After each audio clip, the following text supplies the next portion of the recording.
آپ ممبر سے اترے ہوں اور آپ کی جھولی میں عثمان غنی کے دیے ہوئے دراہم و دینار اور سونے کی اشرفیاں ہوں اور آپ اس طرح جھولی ہلا کے ممبر سے اتر رہے ہوں اور حضور فرما رہے ہوں کہ آج عثمان نے جنت خرید لی ہے، آج عثمان نے جنت خرید لی ہے۔ جو 1.25 لاکھ نبیوں کا امام ہے، وہ اگر اس ہستی کے بارے میں یہ جملے بول رہا ہو۔ غزوہ تبوک کے لیے حضور نبی کریم نے اپنے صحابہ کرام کو ترغیب دلائی کہ جہاد ہے، جہاد اسلامی ہے، اس کے لیے سارے لوگ کوشش کرو، اس کے لیے جانی مالی ہر حوالے سے صدقے کی ضرورت ہے۔ تو حضرات محترم، جانی حوالے سے تو ہر کلمہ پڑھنے والا نبی کریم صلی اللہ تعالیٰ علیہ وسلم کے ساتھ تھا، لیکن چونکہ وقات کا زمانہ، غربت کا زمانہ، پیسے کی ضرورت تھی، اسلحہ خریدنا تھا، وہاں جا کے دشمن کے سامنے لڑنے کے دوران وہاں خوراک کی ضرورت تھی، اس کے لیے مال کی ضرورت تھی۔ حضور نبی کریم نے صحابہ کرام رضوان اللہ تعالیٰ علیہ مجمعین کو جمع فرمایا۔ آپ نے فرمایا کہ اس غزوہ تبوک کے لیے پیسوں کی ضرورت ہے، چندے کی ضرورت ہے، فنڈ کی ضرورت ہے، کوئی ہے جو اپنی طرف سے کھلے دل سے فنڈ دے؟ حضرات محترم، کسی اور بندے کے اٹھنے سے پہلے عثمان غنی سب سے پہلے اٹھ کھڑے ہوئے، عرض کیا یا رسول اللہ 100 اونٹ بما ساز و سامان میں عثمان دوں گا۔ حضور نبی کریم نے دیگر صحابہ کو ترغیب دلانے کی کوشش فرمائی۔ دوسری مرتبہ بھی کسی اور کے اٹھنے سے پہلے عثمان غنی اٹھ کھڑے ہوئے، عرض کیا یا رسول اللہ 200 اونٹ بما ساز و سامان میں پیش کروں گا۔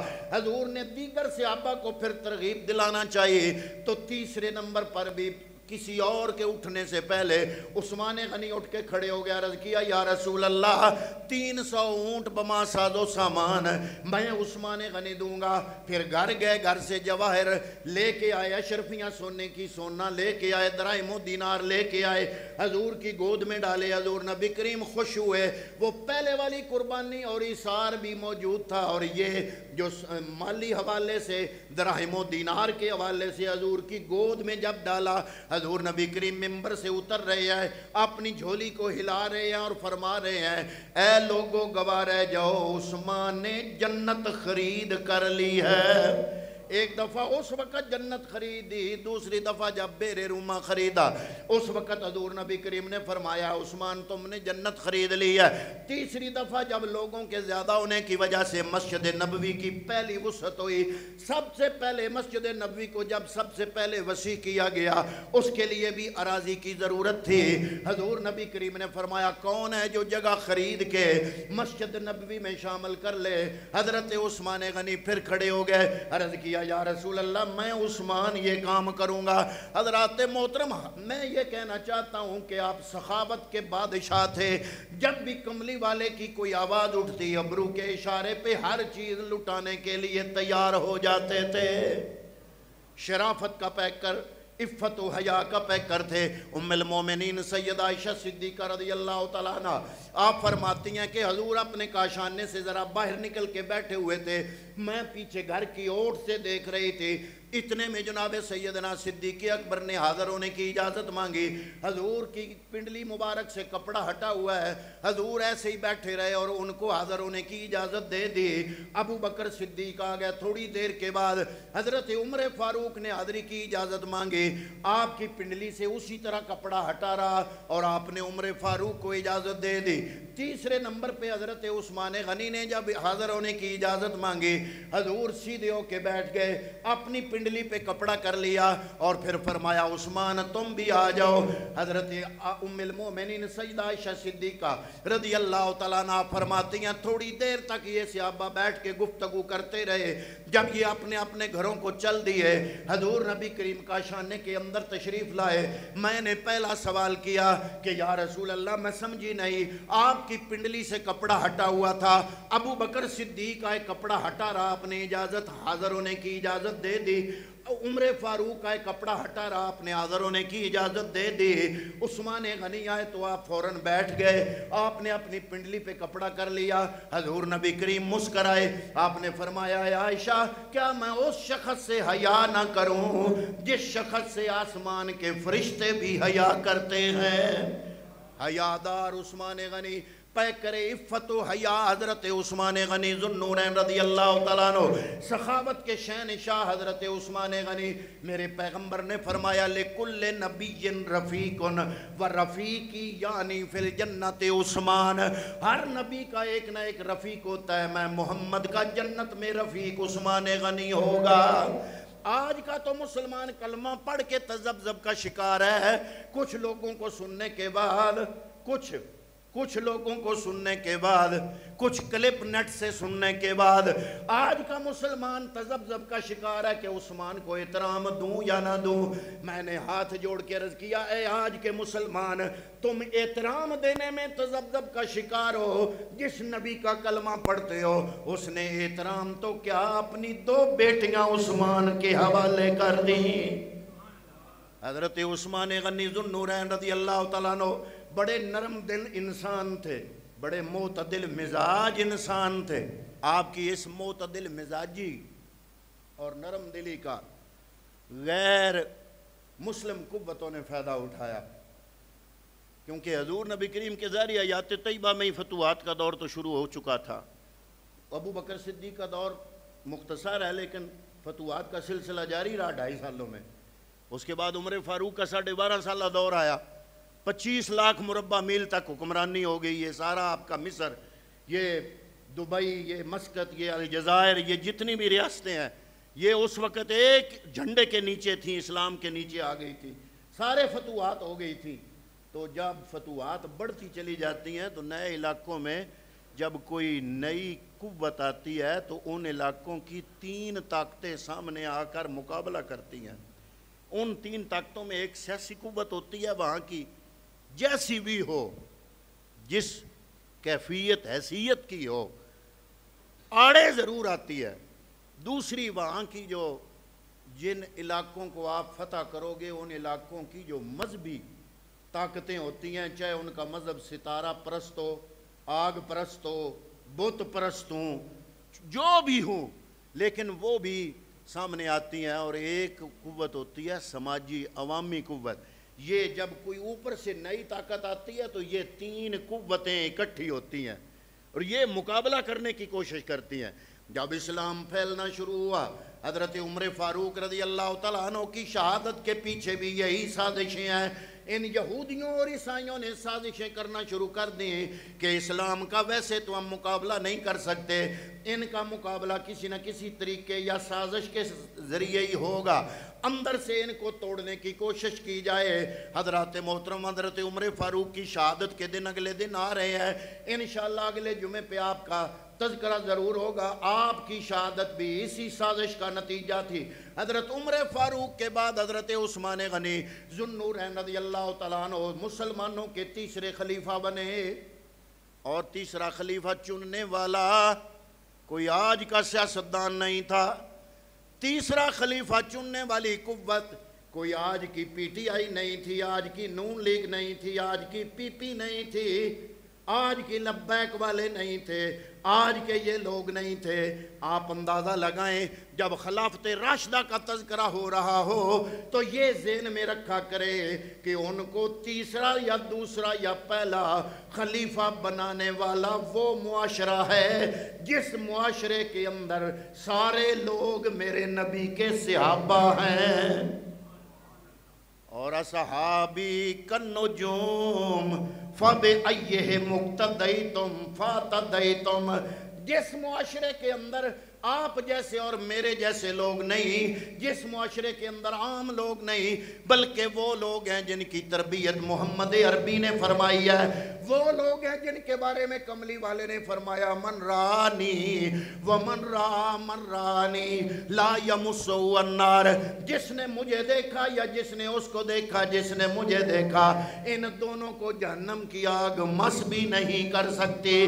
جب ایک بندہ نہیں، 2 نہیں، 3 نہیں، 4 نہیں، 10 نہیں، 50 نہیں، 100 نہیں، بلکہ سارے کا سارا معاشرہ ایسے افراد پر مشتمل ہو تو یہ ضرور اندازہ لگا لیا کرو کہ اس معاشرے کا فیصلہ قبول کرو گے یا آج کل کی جھوٹی روایات بیان کرنے والے جھوٹے مورخین کی بات پر یقین کرو گے یا صحابہ کرام رضوان اللہ تعالی علیہ مجمعین کے اس فیصلے پر یقین کرو گے تو حضرات محترم حضرت عثمان کو خلیفہ سوم کا درجہ دینے والا آج کا مولوی نہیں، بھیرے والے نہیں، بھکھی والے نہیں، گولڑے والے نہیں، اجمیر شریف والے نہیں، آج کے اولیاء نہیں، اغیاس نہیں، اقطاب نہیں، ابدال نہیں، بلکہ ان کو یہ مقام دینے والا وہ معاشرہ ہے جس معاشرے کی پاکیزگی اور طہارت کی باتیں رب کا قرآن بیان کرتا ہے۔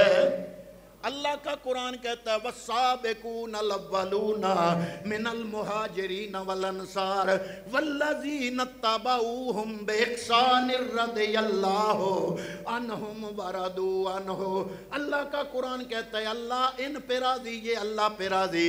اللہ کے قرآن سے پوچھتے ہیں جناب آج کل کچھ لوگ کہتے ہیں کہ اندر سے منافق تھے اوپر سے کلمہ پڑھتے تھے، اللہ کا قرآن بولا اولئک الذین امتحن اللہ قلوبہم للتقوی۔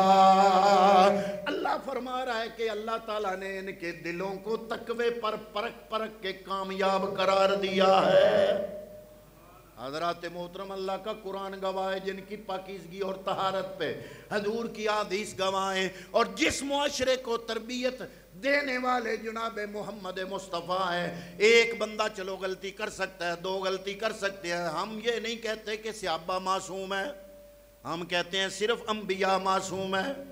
انبیاء کے علاوہ کوئی معصوم نہیں، صرف انبیاء معصوم یا ملائکہ معصوم، انبیاء معصوم، اس کے علاوہ جتنے بھی لوگ ہیں جو جتنے بھی متقی اور پرہیزگار ہیں محفوظ مان سکتے ہیں، معصوم نہیں مان سکتے۔ امکان خطا ہے لیکن وقوع خطا نہیں ہوا۔ یہی غلطی ایک ڈاکٹر صاحب کو پچھلے دنوں میں لگ گئی جب حضرت زہرا کی بات کی کہ خطا پر تھی استغفر اللہ، تو ہم کہتے ہیں کہ امکان خطا اور ہے وقوع خطا۔ امکان خطا اس لیے ہے کہ معصوم نہیں، اور وقوع خطا اس لیے نہیں ہوا کہ اللہ نے ان کو خطاؤں سے محفوظ رکھا ہے۔ یہ ہلکا سا فرق ہے۔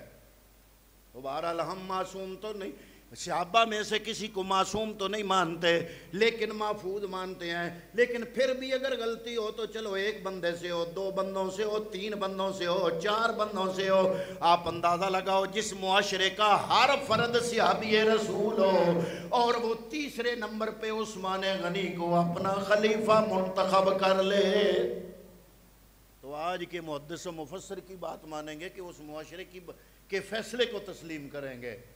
تو حضرت عثمان غنی جب خلافت پر متمکن ہوئے تو وہ فتوحات کا سلسلہ جاری رہا۔ آپ کے زمانے میں 35 لاکھ مربع میل تک اسلام کا پرچم لہرانے لگا، اور جناب کفر نے وہی سازشیں کرنا شروع کر دی کہ کون سا ایسا طریقہ اختیار کیا جائے مسلمانوں کا سامنے آ کر تو ہم مقابلہ کرنے سے باز رہے، کیونکہ مقابلہ نہیں ہو سکتا۔ یہ جس طرف جاتے ہیں کامیابی کے جھنڈے گاڑے جاتے ہیں، کبھی عراق فتح ہو رہا ہے، کبھی ایران فتح ہو رہا ہے، کبھی مصر فتح ہو رہا ہے، کبھی الجزائر فتح ہو رہا ہے، کبھی یہ آپ کا جو روم ہے، اٹلی ہے، یہ فتح ہو رہا ہے۔ حضرات محترم کہاں تک اسلام کا پرچم لہرانے لگا؟ وہ کہتے ہیں جدھر جاتے ہیں کامیابی کے جھنڈے گاڑتے ہیں، سامنے آ کر مقابلہ کرنے سے ہم رہے، ان کا مقابلہ کیسے کیا جائے؟ وہاں کی جو مقامی قوتیں ہیں وہ ساری اکٹھی ہوئی، انہوں نے پروگرام بنایا، انہوں نے کہا کسی طریقے سے اسلام کو اندر سے کمزور کیا جائے۔ اسلام کو اندر سے کمزور کرنے کے لیے بڑی بڑی چالیں چلی، وہ بڑی لمبی تفصیل ہے، لیکن میں ان سارے تاریخ کے صفحات کو لپیٹ کے سمیٹ کے 2-4 منٹوں میں آپ کے سامنے پیش کرتا ہوں۔ حضرات محترم عبداللہ ابن سبا ایک یہودی آدمی تھا، اس کا نام انہوں نے عبداللہ ابن سبا رکھا، اس کو اوپر سے مسلمان کیا۔ بہت بڑا عالم بھی تھا اور بہت بڑا وائز بھی تھا، بہت بڑا مقرر تھا، جہاں بولتا تھا وہاں آگ لگا دیتا تھا، اور جہاں بات کرتا تھا کئی لوگ اس کے حمایت میں کھڑے ہو جاتے تھے۔ اس کو تیار کیا اس نے جناب ایک باقاعدہ منصوبہ بندی کے تحت، ایک برق رفتاری کی طرح پورے اسلامی مملکت کا اس نے چکر لگایا، ہر شہر میں گیا، ہر قصبے میں گیا، اپنے حمایتی اس نے پیدا کیے۔ حضرات محترم، ہر شہر میں اپنے چند ایک سازشی بندے اس نے جب پیدا کر لیے تو ان کو کہا کہ تم خط لکھو فلاں شہر کو، ایک شہر والوں کو کہا دوسرے شہر والوں کو خط لکھو کہ حکومت وقت نے ہمارے شہر میں تو لوگوں کے ساتھ بڑا ظلم کیا ہے، ان کے حقوق کو پامال کر رہی ہے، فلاں فلاں حق چھین رہی ہے ان کا، اور لکھو کہ آپ کے ہاں کیسی کیفیت ہے۔ یہ خطوط ہر شہر کے اندر جا کے اپنے سازشی بندوں کو کہہ کے ایک شہر والوں کو کہا دوسرے شہر والوں کو لکھو، دوسرے شہر میں چند عناصر کو کہا کہ وہ اگلے شہر والوں کو لکھیں۔ ہر علاقہ اور ہر شہر یہ سمجھنے لگ گیا کہ ہمارے شہر تو ہمارا شہر صرف بچا ہوا ہے، باقی پورے ملک میں تو ہر طرف گنڈا گردی ہے اور ہر طرف لوگوں کے حقوق کو پامال کیا جا رہا ہے۔ یہ غلط فہمی اس نے پھیلانے کے لیے پوری مملکت کے اندر اسلام کو اور اسلامی ریاست کو کمزور کرنے کے لیے یہ چال اس نے چلی۔ اور حضرات محترم، پھر اس نے جو منصوبہ بندی کی، کئی بلوائی اکٹھے کیے، پوری جماعت بنا لی، اور ایک جماعت بنا کے اس نے لوگوں کے سامنے بیان کرنا شروع کر دیا، لوگوں کو اپنی طرف راغب کرنے کی کوشش کی۔ یہ باتیں حضرت عثمان غنی تک پہنچی۔ آپ نے فرمایا ذوالحج آ رہا ہے، حج کے موقع پہ میں مکہ المکرمہ حاضر ہوں گا، میں ان لوگوں کو دعوت دیتا ہوں۔ آپ نے پورے ملک میں منادی کرائی کہ جس جس بندے کو عثمان غنی پر اعتراض ہو وہ حج پڑھنے کے لیے مکے آئے، میں ان کے سب اعتراضات کا مقابلہ کروں گا اور ان کو تسلی بخش جواب دوں گا۔ حضرت عثمان غنی ذو النورین رضی اللہ تعالیٰ عنہ مکے کے اندر چلے گئے، وہاں پہ جناب یہ اعتراضات کیے گئے، اور لوگوں کو چونکہ پورے اسلامی مملکت سے مسلمان حج کے موقع پہ اکٹھے تھے، انہوں نے لوگوں کو ورغلانے کی، عثمان غنی کے خلاف ورغلانے کی کوشش جاری رکھی۔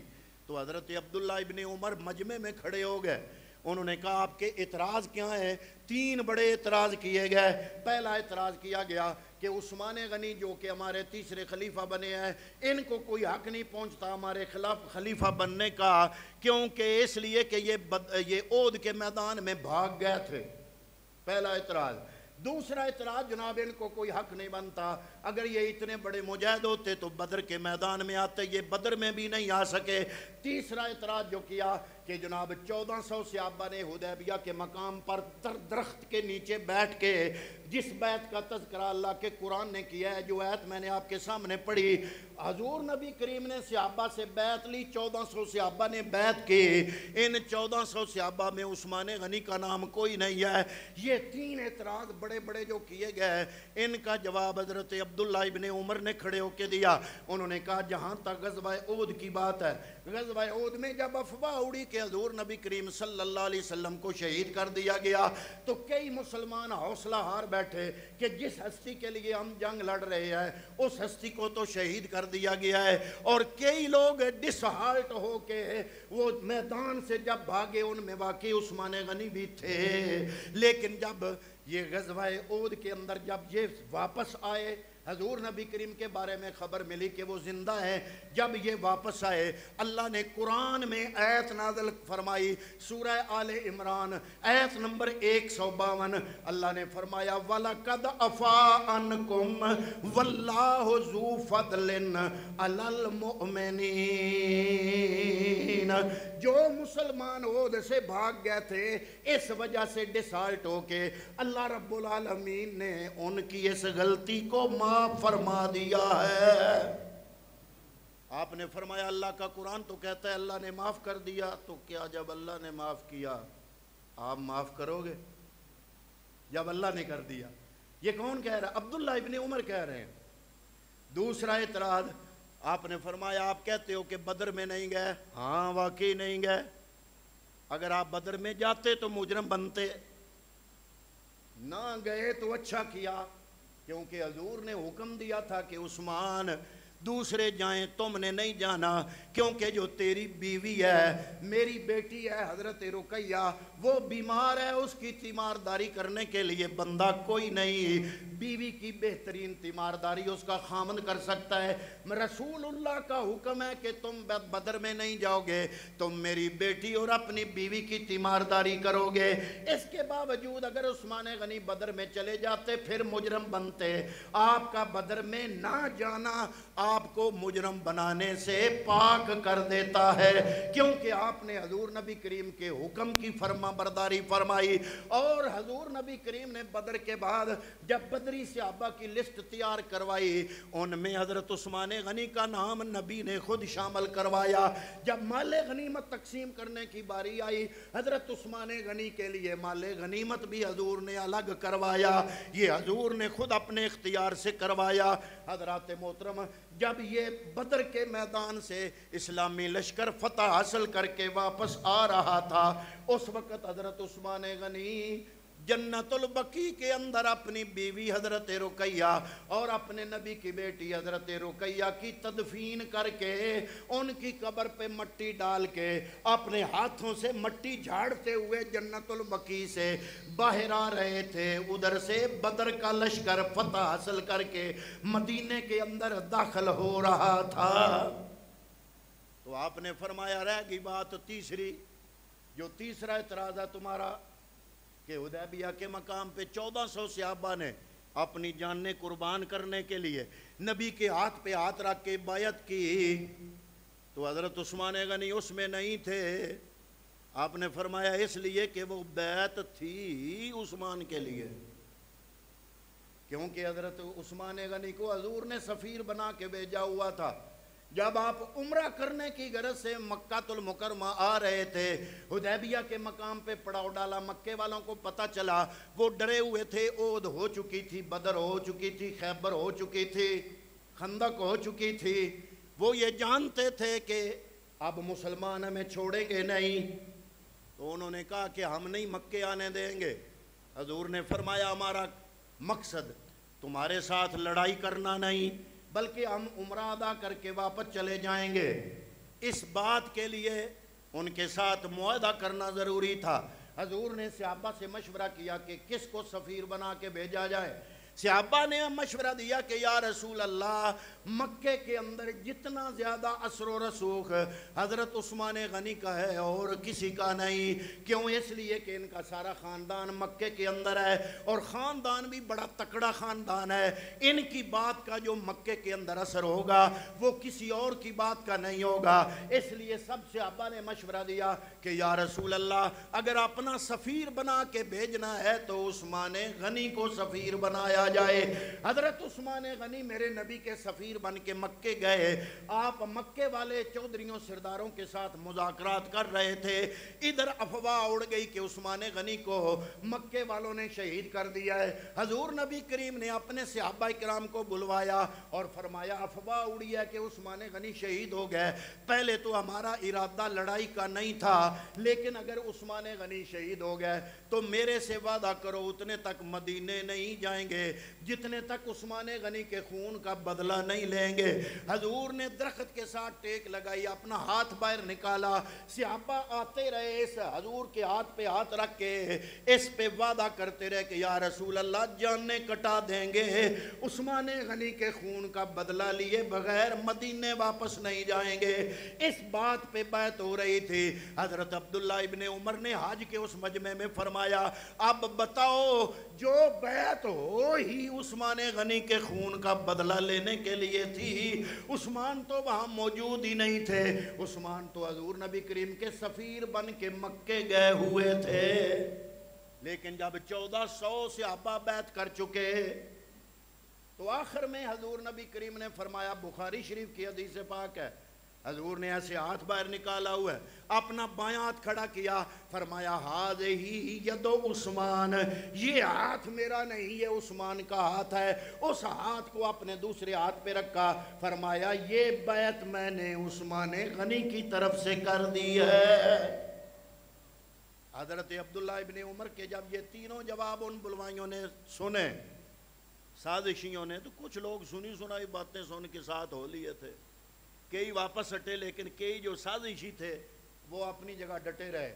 انہوں نے کہا نہیں جناب، یہ جو آپ نے مصر کا جو گورنر تبدیل کیا ہے نا، وہ مصر کا گورنر پہلے تھے عمر بن عاص، حضرت عمر بن عاص کو مصر کا گورنر بنانے کے بعد مصر کا علاقہ چونکہ نیل کی وجہ سے زرخیز تھا، وہاں سے جو آمدن آتی تھی وہ کم آتی تھی، تو حضرت عثمان غنی نے عمر بن عاص کو معزول کر کے عبداللہ بن ابی سرخ کو وہاں کا گورنر مقرر کر دیا۔ جب یہ گورنر بنے تو آمدنی بہت زیادہ ڈبل ہو گئی، تو وہاں مصر کے جو لوگ ان کے ساتھ فتنہ بازوں کے ساتھ ملے ہوئے تھے، انہوں نے کہا کہ جناب ہماری یہ خواہش ہے کہ محمد بن ابی بکر کو جو ہے نا مصر کا گورنر بنایا جائے، ابو بکر صدیق کے بیٹے کو۔ آپ نے فرمایا ٹھیک ہے، اب میں لکھ کے دیتا ہوں۔ ان کے مطالبوں کو تسلیم کیا، اس پہ لکھا کہ محمد بن ابو بکر کو مصر کا گورنر نامزد کیا جائے، اور جو پہلا گورنر ہے اس کو حکم دیا جائے کہ وہ مدینہ دارالخلافہ حاضر ہو۔ جب انہوں نے دیکھا کہ یہ کام تو ہو گیا ہے، انہوں نے کیا کیا؟ انہوں نے ایک اور سازش کی جو بڑی خطرناک سازش تھی۔ انہوں نے اندر گھس کے استبل کا جو مالک تھا، جس کے ذمہ ڈیوٹی تھی گھوڑوں کی نگرانی کی، اس کے کو پیسے دیے، اس سے ایک گھوڑا حاصل کیا، اسی سے حضرت عثمان غنی کی مہر چروائی، اور سادہ کاغذ پہ یہ لکھا عثمان غنی کی طرف سے کہ جب یہ قافلہ خط لے کے محمد بن ابو بکر کی گورنری کا حکم لے کے وہاں پہنچے تو ان کو قتل کر دیا جائے۔ نیچے حضرت عثمان غنی کی مہر لگا دی، اور اس لشکر کو اس ایک بندے کو بھیجا کہ تم جاؤ اور جا کے دوڑو اور ایسا رویہ اپناؤ جو قافلہ